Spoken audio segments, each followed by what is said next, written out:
총무부장입니다. 네, 감사합니다. 근데 오셔서 현장 왔다. 분당에 계셨었어요. 저기 성악 큰 선생님. 네. 네. 어제 제가 많이 봐주셨잖아요. 불교계 현안 문제를 많이 이게 해주셨어요. 그래서 기억에 남아요. 특별히 우리 스님 계셔가지고. 뭐 공주사 또는 봉선사 말사에 다니며 청취하고 해결하고 있어요. 여주에 오시면 여주의 지역구에 스님주겠습니다. 생각해. 아, 어서 오십시오. 예. 이거 일찍 해야 되는 지금. 장동영 장동을 우리 위원님. 선대위원장 맡아. 아, 그랬어요? 예. 네. 오늘 부인 부의장입니다. 예. 모시고 왔습니다. 예. 우리 매일 선생님도 오셨습니다. 수영 선생님, 제가 도지사 할 때, 요즘 실력사 주지를 오래 하셨고, 맞아. 지금도 또 수원사가 계십니다. 네. 경기도에서 계속. 여주에 오실 때는요, 미리 저는 티타임 하는데, 여주시장이 봉투를 줘요. 전달해달라고. 여주 현안 사람이 있다고.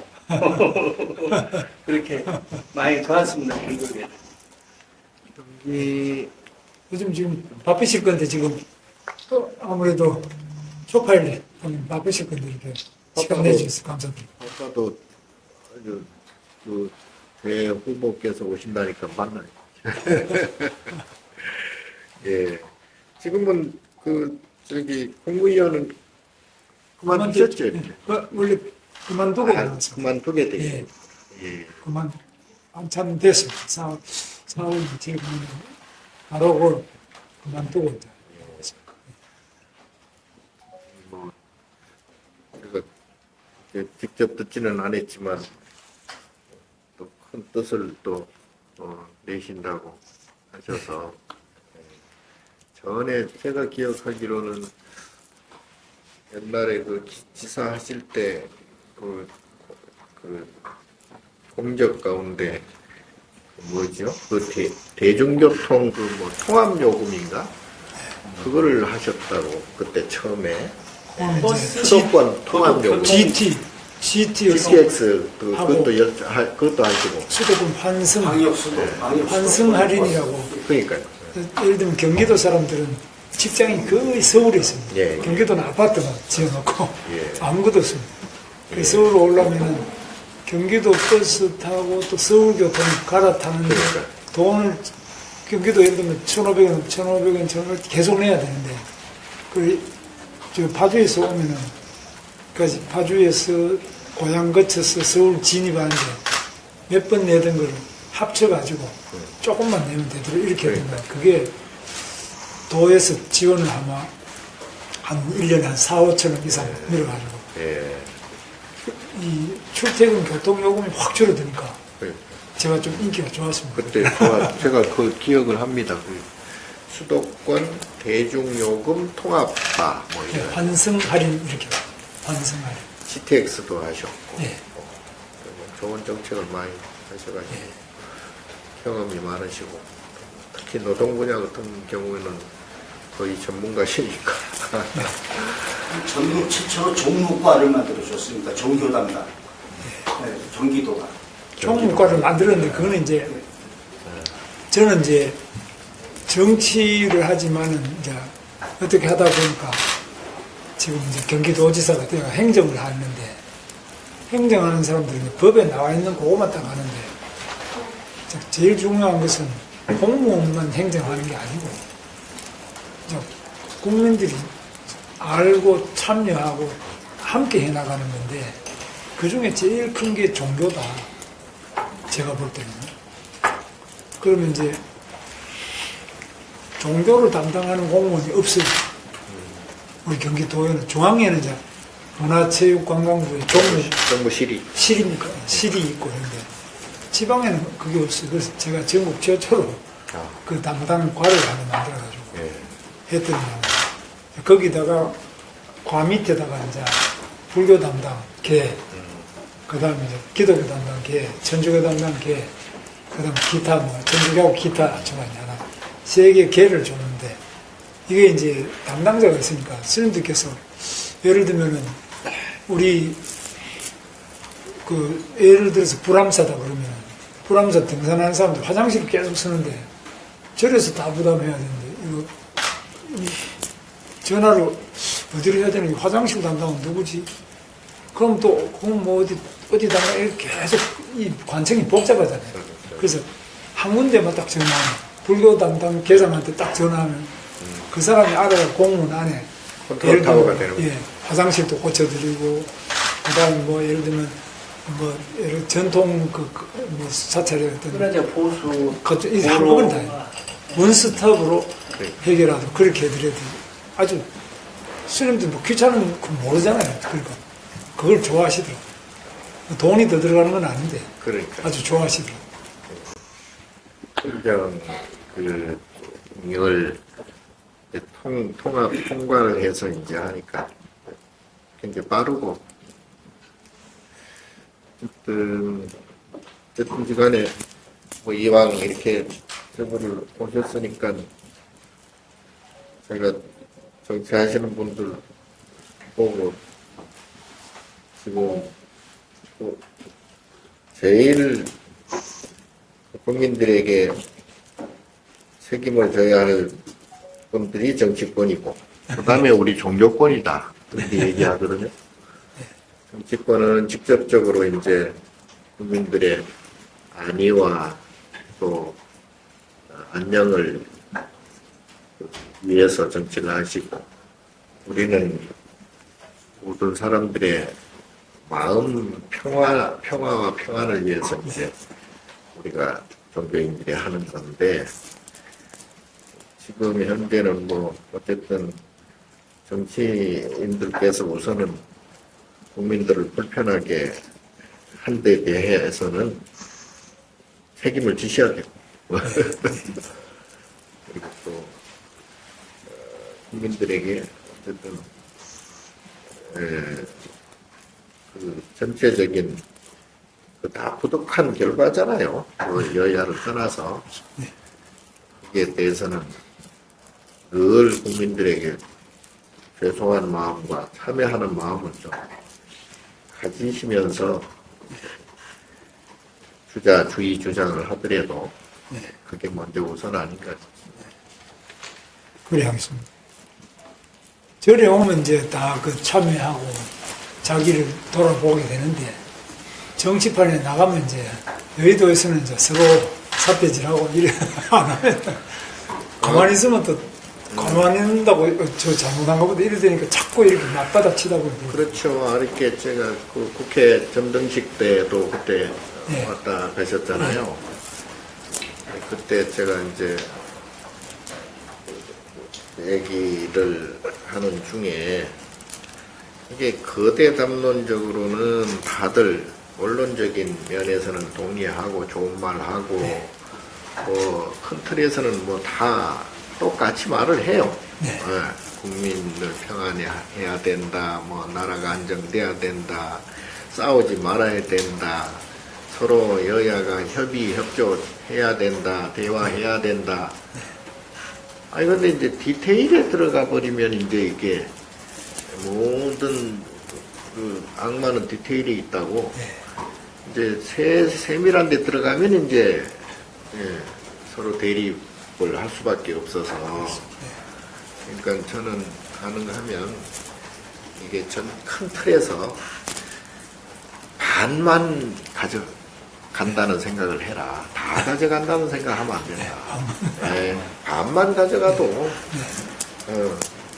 그래서 여든 야든 어쨌든 정치인들이 그 반만 가져간다고 생각하면 반은 그래도 양보한다는 생각이 되잖아요.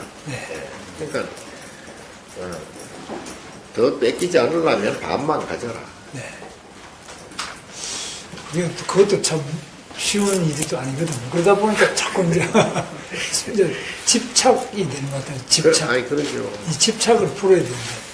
근데 우리도 이제 잘 모르지만은 반야심경에 이제 집착하지 마라 이제 이러면은 곧 순간에는 안 해야지 그러고 생각하는데 이게 또 현실에 들어가면은 자꾸 그렇게 집착하고 이게 충돌되고. 그러니까 정치인들이 마음 공부를 해야 된다니까요. 그렇습니다. 마음 공부를 해야 내가 바다도 바람이 안 불어야 바다가 잔잔해지고 네. 바다가 잔잔해야 그 속을 더 들여다 볼 수가 있거든요. 네. 그런데 사람 마음의 파도가 너무 많이 쳐버리면 네. 나도 모르고 니도 모르고 그냥 소리만 지르고 싸우기만 해요. 그렇습니다. 그러니까 각자가 정치인들 각자가 마음을 고요히 하는 그런 내공을 길러서 네. 스스로 편한 마음에서 얘기를 한다거나 주의 주장을 하면 거기에서 지혜가 나와. 지혜가. 네. 예, 바다가 잔잔한 바다 속이 더 잘 보이듯이 그런데 그런 지혜로서 대화를 하고 지혜로서 뭘 하는 게 아니고 전부 보면 요 이제 저 지식적이고 그 한마디로 속된 말로 잔머리로 자꾸 뭘 하려고 하니 이게 싸우기만 하는 거예요. 예. 욕심이 이제 참 근본이겠지, 그죠? 욕심이 그러니까 작심이. 욕심을 내려놓고 이제 마음을 고요히 하고 스스로 마음이 평안한 상태에서 이렇게 대화를 하고 그렇게 해야 지혜가 나온다니까요. 어떻게 해야 되겠다. 이 방법은 어떻게 어떤 방법을 써야 되겠다. 이런 지혜로운 지혜가 나오지. 자기가 마음이 그냥 너무 복잡한 가운데서 감정이 크게 달한 상태에서는 지혜로운 생각이나 지혜로운 말이 안 나와요. 그냥 대놓고 그냥 뭐 싸움이나 하고 막 치고 받는 것밖에는 안 나와요. 그러니까 그렇게 하려면 우리 저 후보님께서는 또 운동을 너무 잘 하시더만요. 운동권 출신이고. 지금도 뭐 턱걸이를 그냥 뭐 젊은 사람 이상으로 뭐 하시고 그런 거 보니까 그 마음의 내공도 물론 깊지만 그게 하루에 한 5분 이상 명상을 하십시오. 천명상을 하십시오. 막 반야심경 한편다 이거 보고 그렇게 하면 그 활동을 하시는데도 훨씬 그 평화로운 마음에서 지혜가 자꾸 나오기 때문에 저는 이제 집이 저 봉천동 관악산 밑에 그래서 이제 연주항까지 이제 올라가는 그 길이 있고 그래서 산에 이제 가면은 마음이 좀 아무래도 말씀하시는 것처럼 조금 세속이 복잡한 거고 조금 거리가 생겨서 좋고요. 그럼 절에 가면은 아무래도 뭐 많은 말씀을 듣는 게 아니라 이 현판이나 주점에 이제 걸려 있는 거 보면은 아무래도 뭐 그 짧은 순간이지만 조금이라도 정리가 좀 되고 좀 마음이 약간 비워지고 그런데 그날 점등식 때 한글로 된 마바냐 바람일다 신경 한글로 이번에 새로 번역한 게 그게 저는 처음 봤는데 고전의 한글판보다 이번에 한 거 보니까 뜻이 명료하더라고요. 그날 해주신 그 번역판 최고로 제가 본 중에는 뜻이 그대로 잘 들어와요. 고전의 한글판은 해도 이게 조금 애매한 게 있었는데 그래서 그런 거를 이제 많이 자꾸 듣고 보급을 해주시면 그러면 길지 않은 거지만 정말 우리가 돌아볼 게 많고 잠시나마 도움이 되지 않습니까? 그래서 많이 이렇게 포교와 또 대중들을 이렇게 접해서 많은 가르침을 주시면 저희들이 잘 하도록 하겠습니다.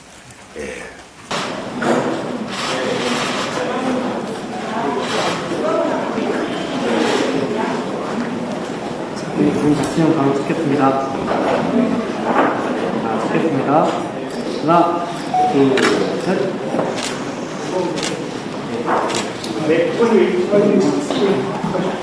둘, 셋.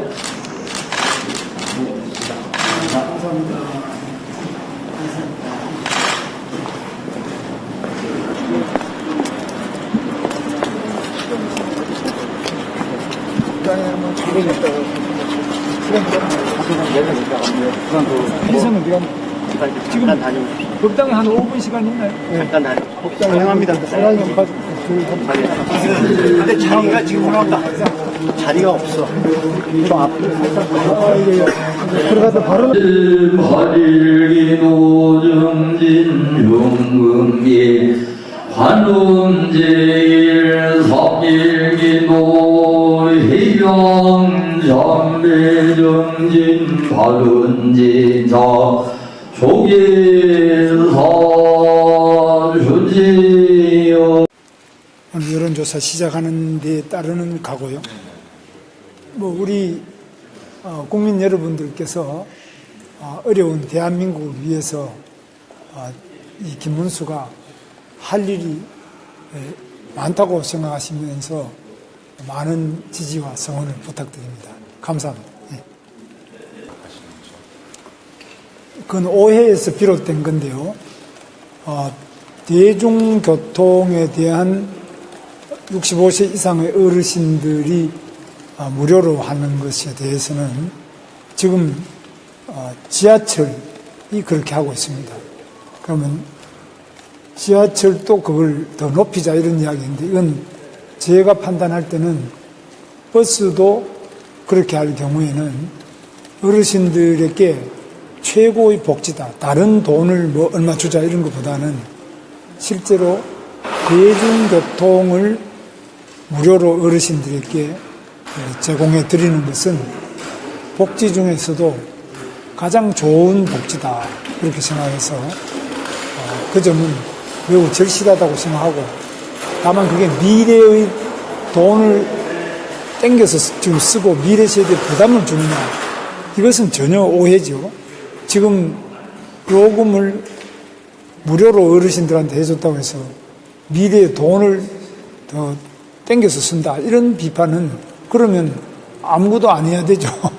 뭐 대중교통 요금도 미래 걸 땡겨 쓴다 그러면 모든 정부 지출이나 모든 재정이 또 모든 것이 다 미래 걸 땡겨다 쓰니까 아무것도 하지 말라 이런 거하고 똑같은 결과이기 때문에 전혀 얼토당토 않은 비판이라고 생각합니다. 유진석 후보가 워딩을 좀 세게 가져갔는데 혹시 처음에 좀 보시고 어떠셨는지?